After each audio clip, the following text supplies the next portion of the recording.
Hi viewers, welcome to our channel. Hyderabad లో hotels, hostels, restaurants ఇవన్నీ కూడా కొన్ని రోజులు మూతబడబోతున్నాయని చెప్పేసి వార్తలు వినిపిస్తున్నాయి. అంటే ఇప్పుడు మొత్తం దేశవ్యాప్తంగా కూడా ఎల్పిజి గ్యాస్ సంక్షోభం చూస్తున్నాం కదా, యుద్ధ ప్రభావం కారణంగా. సో ఇప్పుడు హైదరాబాద్ మీద దాని ఎఫెక్ట్ పడినట్టుగా తెలుస్తుంది. మరి నిజంగా ఇప్పుడు హాస్టల్స్ ని వీటన్నిటిని కూడా మూసేయబోతున్నారా? మరి పరిస్థితులు ఎప్పటి వరకు ఉండే అవకాశం ఉంది? మళ్ళీ పరిస్థితులను ఎప్పుడు ఎప్పుడు బయటపడతాం? ఇప్పుడు దీనికి సంబంధించి డిస్కస్ చేయడానికి ప్రజెంట్ మనతో పాటు సీనియర్ జర్నలిస్ట్ దుర్గావర్లమణి గారు ఉన్నారు. వారిని అడిగి తెలుసుకునే ప్రయత్నం చేద్దాం. నమస్కారం మేడం. నమస్తే అండి. మేడం, మళ్ళీ ఒక సంక్షోభం రావడం చూస్తున్నామంటే యుద్ధ కారణంగా ఇప్పుడు ఎల్పిజి గ్యాస్ సంక్షోభం వచ్చేసింది. మరి హోటల్స్, ఈ రెస్టారెంట్స్, ముఖ్యంగా హాస్టల్స్ ఇవన్నీ కూడా వాళ్ళంతా బంద్ ప్రకటించబోతున్నారని చెప్పేసి తెలుస్తుంది. ఎందుకంటే కమర్షియల్ ఆపేశారు కాబట్టి మరి ఈ పరిస్థితిని ఎలా అర్థం చేసుకోవాలంటారు మేడం? కొంచెం ఇబ్బంది ఉంటుందండి. అప్పుడే మొదలైంది కూడా మనకి. ఇప్పుడు హైదరాబాద్ పరిస్థితి చూసుకుంటే మనకి ఇక్కడ పీజీ హాస్టల్స్ 11,000 వరకు ఉన్నాయి. 10 లక్షల మంది వివిధ కారణాలతోటి హైదరాబాద్ లో ఉంటారు. అంటే చదువుకోవడానికో లేకపోతే రకరకాల కారణాలతో వస్తారు కదా. చదువు ఒకటే కాదు, ఉద్యోగాలు చేసేవాళ్ళు, తర్వాత పీజీ హాస్టల్స్ లో ఉంటారు కదా, ఐటీ ఉద్యోగస్తులు, ఇలా ఇంత 10 లక్షల దాకా ఉన్నారు వాళ్ళందరూ.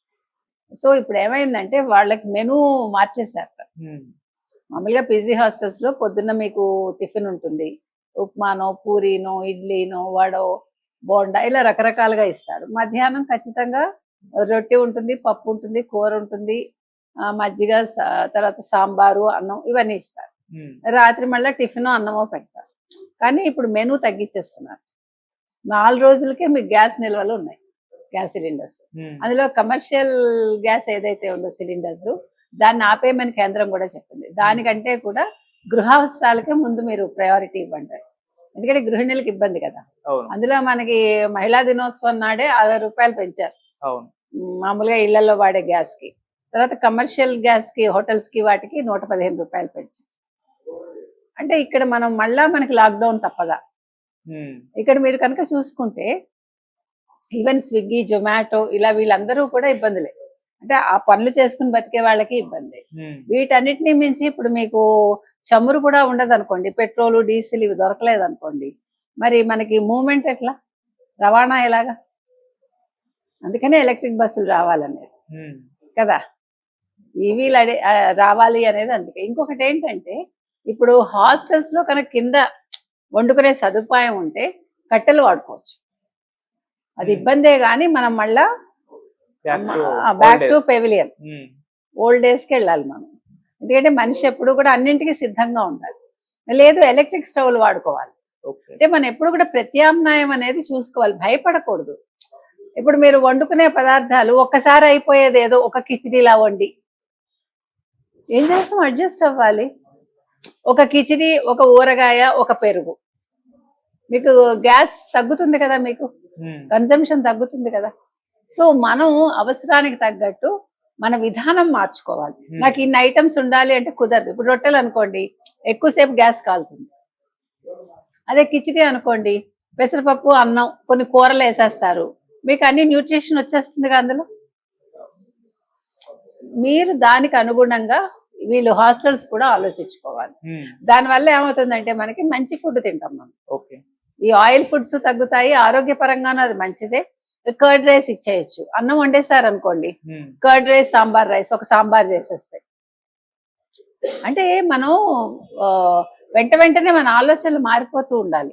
అంటే దానికి తగ్గట్టుగా ఇప్పుడు ఏం చేయగలను, ఏం చెయ్యాలి, అవునా? దానివల్ల ఏమవుతుందంటే మనకి గ్యాస్ కన్సంప్షన్ తగ్గుతుంది, మనకి కడుపు నిండుతుంది, ఆరోగ్యంగానూ ఉంటాం, మనం ప్యానిక్ అవ్వం. నేను చెప్తున్నది అది. అయితే మీరు అన్నట్టుగా మరి ఇలాగే కొనసాగితే ఎన్ని రోజులు ఇది? ఇప్పుడు మోదీ తలుచుకుంటే యుద్ధం ఆగిపోతుందంటే అది జరిగే పనా? చెప్పడం చెప్తారంటే మన ఇరికించడానికి చూస్తారు భారతదేశాన్ని. నేనైతే నమ్మనది. ఇప్పుడు మోదీ వల్ల అయిపోతాయి, దాని మీద ఇజ్రాయెల్ వెళ్తే ఇజ్రాయెల్ మీద ఏదో మాట్లాడి ఈయన్ని వాడుకుంటున్నారు మోదీని, ఏంటో రకరకాలుగా. అంటే మీకు ఎట్లా ఉంటాయంటే వార్తా కథనాలు మీకు తెలిసి ఏ రకంగా వస్తాయి. సో ఏది ఏమైనా ఇవాళ వీళ్ళందరూ కూడా ప్యానిక్ అవుతున్నారు. మరి వీళ్ళు ఊళ్ళకి వెళ్ళిపోవాలా, ఏం జరుగుతుంది, మనకి రవాణా భారం అయిపోతుంది. ఇప్పుడు మీరు ఆటోల వాళ్ళని అడిగారు అనుకోండి, వాళ్ళు కూడా చాలా పెంచేస్తారు. మామూలుగానే వాళ్ళు రెడీగా ఉంటారు. వాళ్ళందరూ కూడా ఎప్పుడు చూసినా ఉచిత బస్సు మీదే వాళ్ళ కోపం అంతా. ఓకే.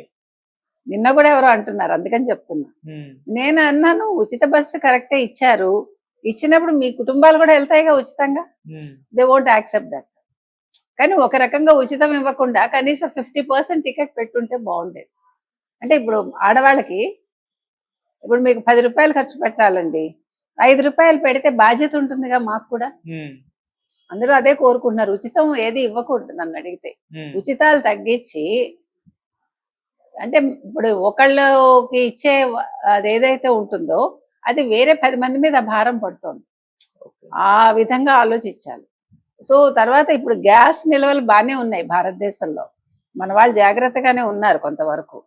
కానీ మనకి కన్సంప్షన్ ఎక్కువ కాబట్టి, మనది జనాభా ఎక్కువ కాబట్టి మనం ఇవన్నీ కూడా ఆలోచించుకోవాలి. ఇవాళ హైదరాబాద్ ఒకటే కాదు, నిన్న కర్ణాటకలో హోటల్ యజమానులంతా స్ట్రైక్ చేశారు. స్ట్రైక్ ఒకటే పరిష్కారం, ఎవరేం చేస్తారు దానికి? ఇప్పుడు ఎక్కడో తగలబడిపోతుంటే నేను ఇక్కడ బానే ఉన్నాను కాబట్టి మీరు నాకు ఎందుకు ఇవ్వరు అంటే అది రావాలి కదా. అంటే మనం ప్రాక్టికల్ గా కూడా ఆలోచించాలి. కొన్ని ఇళ్లలో కూడా మనం మన కన్సంప్షన్స్ తగ్గించుకోవాలి, మనం కూడా గ్యాస్ వాడకం తగ్గించుకోవాలి.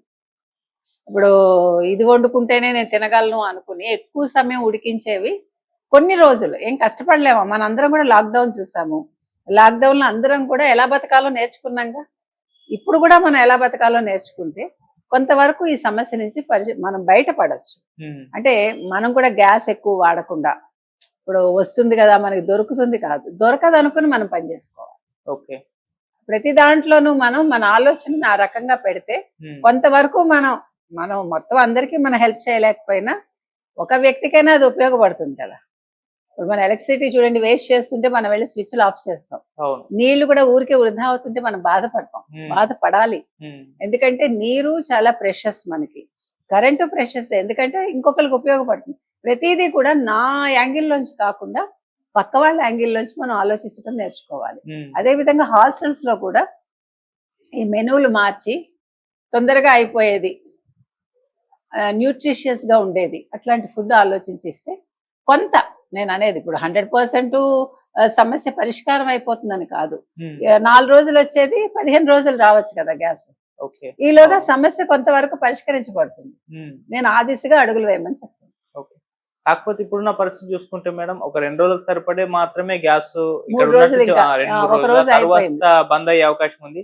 సో మన హైదరాబాద్ లో స్టూడెంట్స్, ఎంప్లాయీస్ చాలా మంది హాస్టల్లో ఉంటున్న వాళ్ళు ఉన్నారు, హోటల్స్, రెస్టారెంట్స్ వీటి వినియోగదారులు ఎక్కువ మంది ఉన్నారు. సో వీళ్ళ పరంగా చూసుకుంటే అప్పుడు ఏం చేయాలంటే, ఇప్పుడు మీకు బళ్ళు పెట్టుకుంటారు చూడండి రోడ్ల దగ్గర, ఆ బళ్ళు పెట్టుకునే వాళ్ళు మరి ఏ రకంగా వండుతారు? లేదంటే ఇందాక నేను చెప్పినట్టు అందరూ కట్టెల పొయ్యిలకి వెళ్ళాలి. అది ఎంత వరకు అవకాశం ఉందో చూసుకోవాలి. ఇప్పుడు మట్టి పొయ్యిలు కూడా దొరుకుతాయి. టైం బీయింగ్ మనం అన్ని నేర్చుకోవాలంటున్నా. ఇప్పుడు బతకాలి కదా, తిండి లేకుండా ఉండలేము. తిండి కావాలంటే మనం ప్రత్యామ్నాయం వెతుక్కోవాలి. సో ఇప్పుడు మళ్ళా ఇనప పొయ్యిలకి, మట్టి పొయ్యిలకి, తర్వాత గ్యాస్ ఉంటాయి చూడండి, గ్యాస్ తోటి పెట్రోల్ కాదు కిరసనాయిలతో నడిచే స్టవ్లు కూడా ఉంటాయి. ఇట్లా ప్రత్యామ్నాయాలు వెతుక్కోవాలి మనం. కొన్ని రోజులు, ఇది ఎక్కువ రోజులు ఉంటుందని నేను అనుకోవట్లా. It may stop within no time. అంటే మనం ఊహించని విధంగా ఈ వార్ ఆగిపోయే అవకాశం ఉందని నాకు అనిపిస్తుంది.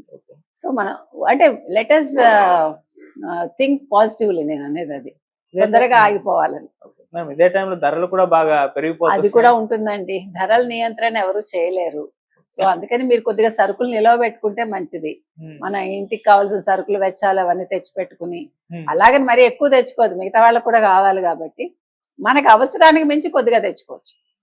మనం డబ్బులు కూడా ఖర్చు పెట్టాలి, అది ఇబ్బందే. Okay madam, thank you so much.